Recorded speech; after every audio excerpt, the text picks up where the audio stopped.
Welcome back students. I hope कि आपने पीछे सारे वीडियोस देख लिए होंगे, लेकिन आप लोग मुझे नोट्स नहीं भेज रहे हो तो थोड़ा मुझे शक हो रहा है कि आपने वीडियोस देखे नहीं देखे, कि हाफ ईयरली पे चल रहा है तो मैं थोड़ा प्रेशराइज नहीं कर रहा हूँ आपको। ठीक है, मैंने कहा चलो ठीक है, बट ज़रूर देख लेना वीडियो, क्योंकि बहुत सारा भी फ्रिक्शन में 1-2 दिन में बहुत सारा काम होने वाला है। फिर वर्क और एनर्जी पे शुरू करना है हमें, तो वीडियोस को देख लेंगे तो आप थोड़ा बेटर रहेगा आपके लिए, वरना बहुत लोड बढ़ने वाला है। ठीक है, देखते हैं यहाँ पे कुछ इंपॉर्टेंट प्रॉब्लम्स। आज मैं बहुत ही इंपॉर्टेंट प्रॉब्लम डिस्कस करने वाला हूँ। There very very very important problems. ठीक है, बहुत ही ज़्यादा इंपॉर्टेंट प्रॉब्लम्स हैं ये। ठीक है, फर्स्ट प्रॉब्लम ये आपको आपके स्कूल एग्जाम्स में मिल सकती है और ये कंपटीशन बहुत बार पूछी गई है। ठीक है, देखो ये एक बड़ा सा ब्लॉक है कैपिटल एम मास का। ठीक है, और यहाँ पे एक छोटा सा स्मॉल एम मास का ब्लॉक, आपको धक्का मारना है इसको, एंड यहां पे फ्रिक्शन प्रेजेंट है between small M and capital M. ठीक है, तो फाइंड द मिनिमम, फाइंड ये फोर्स, ये एफ है, find the minimum value of F, minimum value of F required to keep small M stationary. ठीक है, मतलब आप सोच रहे हो क्या हो रहा है कि आप बड़े ब्लॉक को धक्का मार रहे हो और बड़े ब्लॉक ने इस छोटे ब्लॉक को चिपका लिया। कैसे चिपकाएगा? जब बड़े ब्लॉक को पुश करोगे तो ये बड़ा ब्लॉक छोटे ब्लॉक को पुश करेगा, तो बड़े ब्लॉक से छोटे ब्लॉक पे नॉर्मल एक्शन आएगी और वहां पे फ्रिक्शन आएगा, फ्रिक्शन उसके वेट को बैलेंस करेगा। अपने आप ट्राई करो यार, आपको अपने आप ट्राई करना है। ठीक है, आपको अपने आप ट्राई करना है क्वेश्चन को कैसे सॉल्व किया जाए। ठीक है, चलो इसको पहले ग्राउंड से देखते हैं।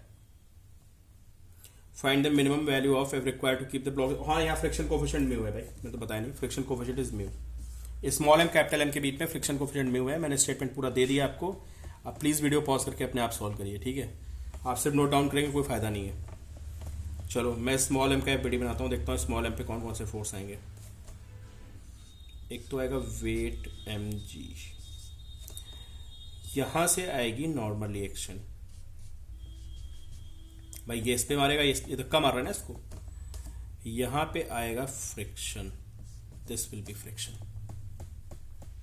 ठीक है, पूरा सिस्टम आगे भाग रहा होगा, अगर पूरा, तो इस ब्लॉक को कौन भगाएगा बताइए?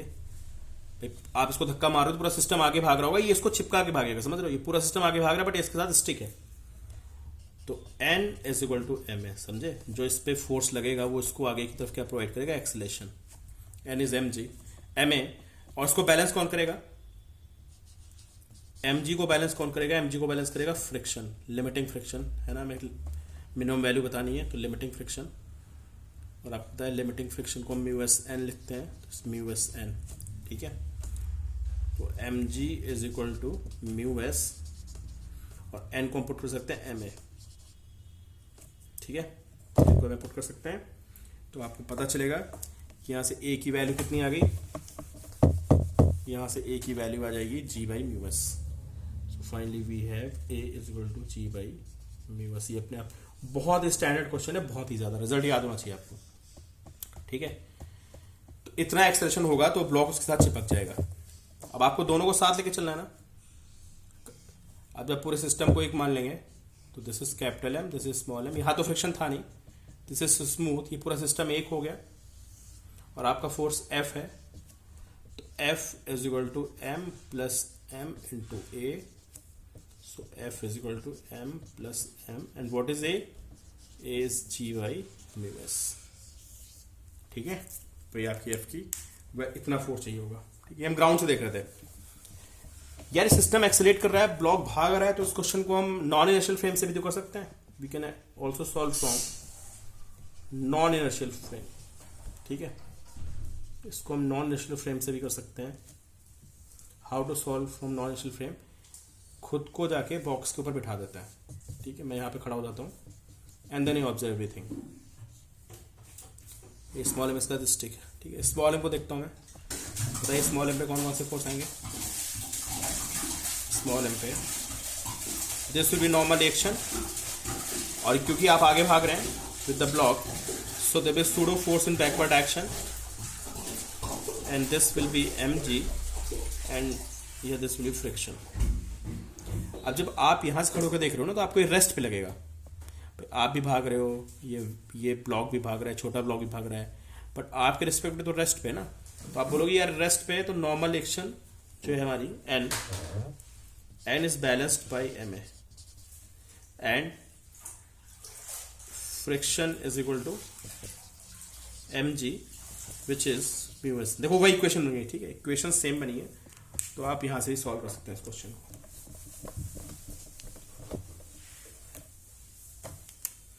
Okay, then again we have a very important question. अब ये क्वेश्चन तो यार आपको अपने आप करना है, मैंने आपको बहुत सारे क्वेश्चन कराए, तो आई एक्सपेक्ट कि आप इस क्वेश्चन को अपने आप सॉल्व कर दें. दिस एंगल इज 60, और नहीं सॉल्व कर पाए इसका आपने पीछे वीडियो ढंग से नहीं देखा. दिस फोर्स इज F, ठीक है. Mu k is 0.4 and mu s is 0.6, ठीक है. फाइंड द फोर्स, नोट करिए आप कॉपी में, find the force F required to hold the block at rest. Find force F required to hold the block at rest. पहले एक बात बताओ, क्या ब्लॉक स्लाइड कर रहा है नहीं कर रहा है, पहले ये हमें कैसे पता चलेगा? अगर मैं इस F को हटा दूं तो क्या होगा, ये स्लाइड करेगा नहीं स्लाइड करेगा? तो आपको पता है कि जब किसी ब्लॉक को इंक्लाइन पे रखते हैं वो स्लाइड करता है नहीं स्लाइड करता है, that depends on angle of repose. That concept is very very important. अगर अभी आपको एंगल ऑफ रिपोज नहीं पता है तो प्लीज आप उसको एक बार ढंग से देखिए. That concept is very very important. Okay, so tan theta should be greater than mu S. अगर ऐसी कंडीशन है तो it will slide, and you can see tan 60 which is √3 which is 1.732, और ये म्यू एस से बहुत ज्यादा है. What is mu s? Mu s is here 0.6, so definitely this block will slide. ठीक है.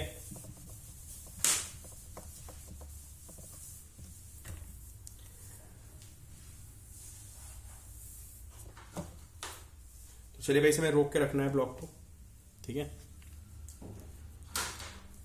तो क्या होगा बताइए, कौन कौन से फोर्स होंगे इस पे? ये ब्लॉक नीचे आने वाला होगा, है ना. मिनिमम फोर्स निकालना है, मैं थोड़ा एक स्टेटमेंट उसका आपको करेक्ट करता हूं. Find the minimum F required to hold the block at rest. Find the minimum value of F required to hold the block at rest. ठीक है, तो प्लीज सॉल्व करिए आप लोग. तो क्या होगा भाई, जब मैं इस ब्लॉक को रखूंगा, है ना, तो ये कहां स्लाइड करेगा? ये नीचे की तरफ जाने वाला होगा. कौन इसको नीचे ले जाएगा? आप सबको पता है कौन इसको ले जाता है नीचे, mg sin थीटा इसको नीचे ले जाएगा. ये कितना होता है आप सबको पता है, this is mg cos theta.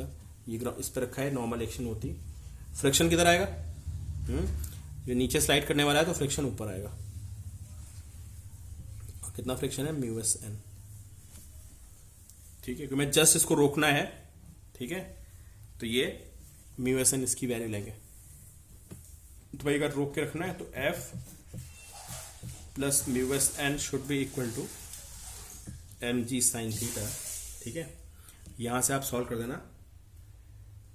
ठीक है, इसका मास 6 kg था भाई, मैं आपको मास शायद नहीं बोला मैंने, मास इज 6 kg. सॉल्व करना आप इसको, तो यहां से एफ की वैल्यू आएगी कितनी? एम जी sine 60 minus mu S N. ये आप सॉल्व कर देगा. एम जी साइन 60 देखना 52 आएगा, अपने आप चेक कर लेना आप लोग पर. ये 18 आएगा and this will B 34 Newton. ठीक है, ये इसकी क्वांटिटी 34 न्यूटन. और मैक्सिमम अगर पूछता, what maximum force we can apply to hold the block at rest, क्यों मैं पूछता मैक्सिमम वैल्यू बताओ फोर्स की कितनी होगी जिससे कि ब्लॉक रेस्ट पे रहे, तो क्या होगा? अगर मैं फोर्स को बहुत ज्यादा अप्लाई करूंगा तब भी रुका रहेगा. ओनली डिफरेंस विल बी कि जब ये बहुत ज्यादा फोर्स अप्लाई करेंगे तो this block will gain a tendency to move in upward direction. तो ये ऊपर जाने की कोशिश करेगा. इन दैट केस तो friction will be in downward direction. Mu S n and this will be m ji sine 60. तो यहाँ पे एफ की वैल्यू कितनी आएगी? आपको दोनों को ओवरकम करना पड़ेगा. वेट तो था ही, और आपने थोड़ी ज्यादा ताकत लगा के आपने अपने अगेंस्ट फ्रिक्शन को कर दिया, फ्रिक्शन नीचे लगने लगेगा. तो plus mu s m g cos 60, और इस केस में I guess answer will be 52 plus 18 that will be 70.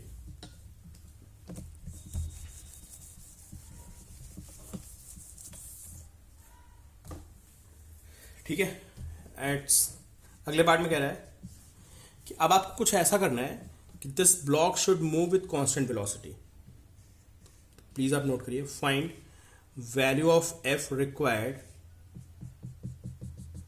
To move the block with constant velocity. भाई अगर आप छोड़ दोगे तो ये एक्सेलेरेट करके भागेगा.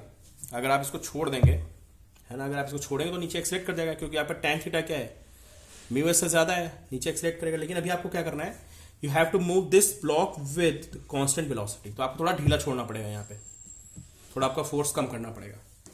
ठीक है, तो चलिए इसका आंसर भी अपने आप सोचिए आप क्या होगा, और मैं यहाँ पे सॉल्व करता हूँ. ठीक है, प्लीज वीडियो पॉज करके यार सॉल्व करिए, वरना कोई फायदा नहीं है. ठीक है, this is moving with uniform velocity, therefore net force on the block must be 0. कौन कौन से फोर्सेस बताइए यार. एक तो मेरा फोर्स ऊपर होगा, मैंने इसको पकड़ के रखा हुआ है, नीचे स्लाइड करता हुआ जा रहा है, तो there will be friction mu k n. समझ रहे हैं, इस बार म्यू के एन आएगा, स्लाइडिंग हो रही है, और इसको नीचे कौन ला रहा है, एम जी साइन 60. मैं सारे फोर्सेस को बैलेंस करूंगा, तो F plus mu k n will be equal to M G sine 60. आप यहां से वैल्यू सॉल्व करना यार, है ना, और ये वैल्यू आ रही है एम जी साइन 60 की जो वैल्यू है, दिस इज 52, एंड म्यू के निकाल देना आप, दिस इज 12. तो यहां से तुम्हारा एफ आ रहा है, दैट इज 40 न्यूटन. ये कांस्टेंट वेलोसिटी से नीचे मूव करेगा. ओके, चलिए एक और क्वेश्चन इसका, पार्ट सी. अब आपको ब्लॉक को ऊपर ले जाना है, you have to move this block in upward direction with constant acceleration. देखिए बहुत आसान सा क्वेश्चन है, विथ कांस्टेंट एक्सेलरेशन 4 मीटर पर सेकंड स्क्वायर से आपको ब्लॉक को ऊपर ले जाना है. ठीक है, बताइए भाई, अगर आप ब्लॉक को ऊपर ले जा रहे हैं तो इधर कौन आएगा, वेट का कंपोनेंट आएगा एम जी साइन 60, और साथ में कौन आएगा नीचे, एफ के आएगा या f s. Block sliding, so it will be f k and that will be mu k N. What about N, आप सबको पता है कि इंक्लाइंड प्लेन पे जो एन होता है that is M g cos theta. ठीक है भाई, लिखते हैं equation, f minus mu k N and minus m ji sine 60 is equal to m a. Mass का 6 kg है, mass is 6 kg. Okay, this is m a. ठीक है, तो यहां से f minus mu k N, मैं आपको बता दूं म्यू के एन की वैल्यू 12 आ रही है. एम जी साइन 60 आप सॉल्व करना, this is 52 and is equal to 6, mass is 6 kg into 4. So from here F is equal to how much, 88 Newton. This is answer. ठीक है, तो बहुत ही आसान सा क्वेश्चन था. अगर आपको नहीं समझ में आया तो प्लीज एक बार दोबारा से रिवाइंड करके जाइए, क्वेश्चन को दोबारा देखिए और समझने की कोशिश करिए. ठीक है, क्वेश्चन बहुत ही अच्छा था और बहुत ही इंपॉर्टेंट क्वेश्चन था. ठीक है, चलिए भाई नेक्स्ट आपके एक और क्वेश्चन है. अब इसको भी आपको, बहुत सारे क्वेश्चन हो चुके हैं तो मैं आपसे एक्सपेक्ट करता हूं कि आप वीडियो पॉज करके आप सॉल्व करें. यहां पे एक बंदे ने इसको 6 न्यूटन से दबा दिया, इस ब्लॉक को फ्रॉम 6 न्यूटन. इधर एक बंदे ने 4 न्यूटन फोर्स अप्लाई कर दिया, और एक बंदा इसको यहां पुल कर रहा है with a force of 10√2 newton. This force is 10√2, making angle 45 with the horizontal. 10√2 at 45. ठीक है, फोर्स ऑफ फ्रिक्शन बताना आपको, find force of friction on the block. Mass तो ने बताया नहीं, मास इज 2 kg. देखिए मैं भी पूरी इंफॉर्मेशन दे रहा हूं. Mass is 2 kg, mu s is 0.6 and mu k is 0.4. Please video pause करिए, अपने आप करिए. ठीक है, जो भी आपसे गलतियां हो रही हैं आप करेक्ट करिए. आप देखते जाएंगे, नोट करते जाएंगे, आप कुछ नहीं सीखेंगे. ठीक है, तो mu s is 0.6, mu k is 0.4, और हमें क्या फाइंड करना है, we have to find friction force acting on the block. अब बहुत सारे फोर्सेस लग रहे हैं, है ना, कोई इसको चलाएगा, कोई इसको नॉर्मल एक्शन देगा. तो पहले वीडियो बनाते हैं, देखते हैं, है ना, कि कौन इसको चला रहा है, कितनी नॉर्मल एक्शन आ रही है, कितना फ्रिक्शन आ रहा है, वो सब बातें समझते हैं. ठीक है, देखते हैं भाई कौन कौन से फोर्सेस हैं. देखो भाई, अगर मैं 10√2 के 2 कॉम्पोनेंट बनाऊंगा, मुझे पता है ये ऊपर भी 10 आएगा, इधर भी 10 आएगा. ये सब आपको पता होगा यार. 10√2 cos 45 and 10√2 sin 45 cos 45 is 1 by root 2 and sin 45 is 1 by root 2. तो यहाँ से we have values 10 and 10. ठीक है, तो दोनों वैल्यूज हमारी 10 10 आ जाएगी. And weight is 20 newton, this force is 4 newton and this is normal action. ठीक है, अब आप मुझे बताइए what is driving force and what is normal action. मैं आ रहा हूं एक minute just.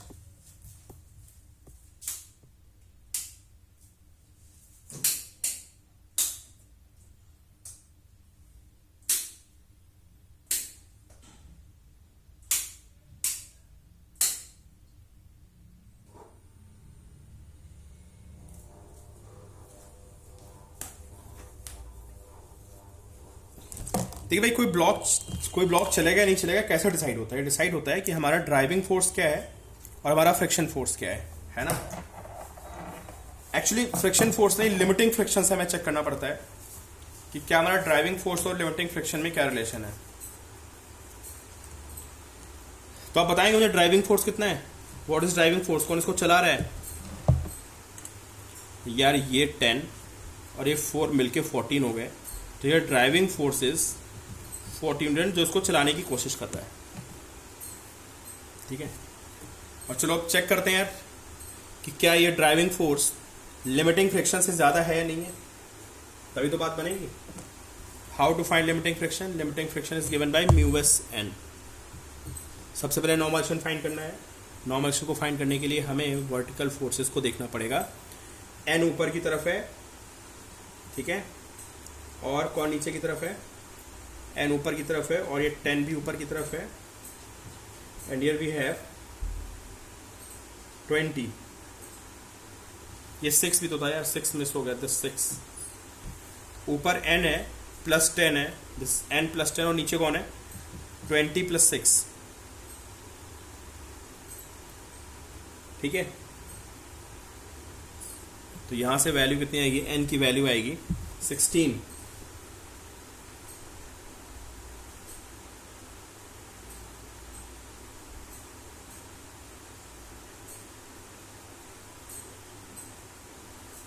Okay, N plus is 26, तो एन इज 16 न्यूटन. ठीक है, तो what about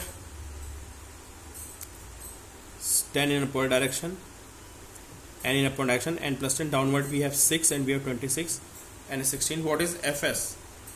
Fs is mu s n 0.6 into 16, which is 9.6. Okay, अब बताओ भाई क्या होगा. मेरा ड्राइविंग फोर्स तो 14 है, which is greater than Fs.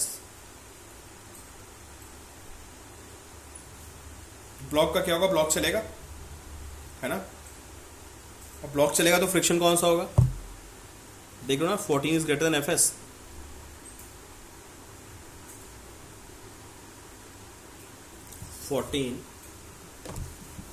is greater than Fs. So what will be nature of friction? This block will slide and nature of friction will be kinetic. Kinetic friction आएगा, है ना. तो हमारा answer क्या हो गया? Mu k N. What is mu के? 0.4 और n कितना आया था? 16. तो we have 6.4 Newton. This will be kinetic friction. ठीक है, and if you have to find acceleration, then क्या, कुछ नहीं करना है हमें. F माइनस एक्सेलेरेशन फाइंड करने के लिए क्या करना है? F minus mu k n is equal to m a, and from this equation you can find acceleration. ठीक है, बट ना कि मैं एक्सेलेरेशन नहीं पूछना था, सिर्फ इसकी वैल्यू निकालनी थी.